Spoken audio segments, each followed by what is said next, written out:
তিনটে ঘর কিন্তু ফিল আপ হয়ে থাকবে। এখানে আপনার নাম থাকবে, আপনার অ্যাড্রেস থাকবে এবং আপনার সিরিয়াল নাম্বার, বিধানসভা ক্ষেত্র এবং পার্ট নাম্বার সমস্ত কিছু কিন্তু এখানে প্রিন্ট হয়ে থাকে। এবং আপনার কিন্তু পুরনো ফটো যেটা ভোটার লিস্টে আছে ওই ফটো কিন্তু প্রিন্ট হয়ে আসবে। আপনাকে কিন্তু একটা কালার ফটো অ্যাটাচ করতে হবে, ঠিক আছে।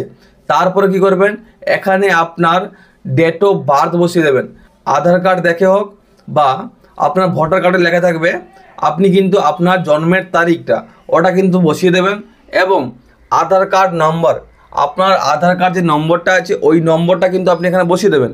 বসানোর পর আপনার মোবাইল নাম্বার, যদি আপনার না থাকে আপনার বাড়ির থাকে, যে কোনো বাড়ির আপনার মোবাইল নাম্বার কিন্তু আপনি এখানে বসিয়ে দেবেন।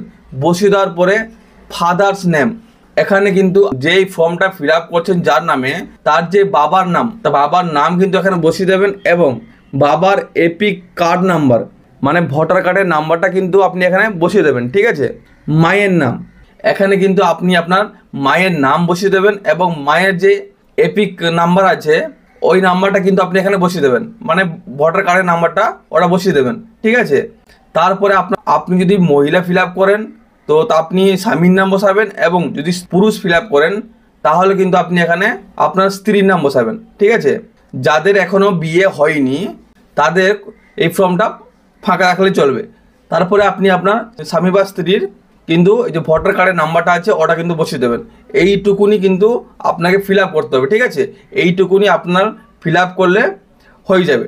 ধরুন যাদের 2002 সালে ভোটার তালিকায় নাম নেই তারা কীভাবে ফিল আপ করবেন, তারা হচ্ছে লাল রঙের বক্সটা ফাঁকা ছেড়ে দেবেন। ব্লু রঙের বক্সটা আছে ওখানে কি করবেন, ওখানে বাড়ির কারোর, যদি আপনার বাবা মা দাদু দিদা জেঠু যে কোনো কারোর যদি 2002 সালে ভোটার তালিকায় নাম থেকে থাকে তাহলে কিন্তু ওনার নামটা বসাবেন।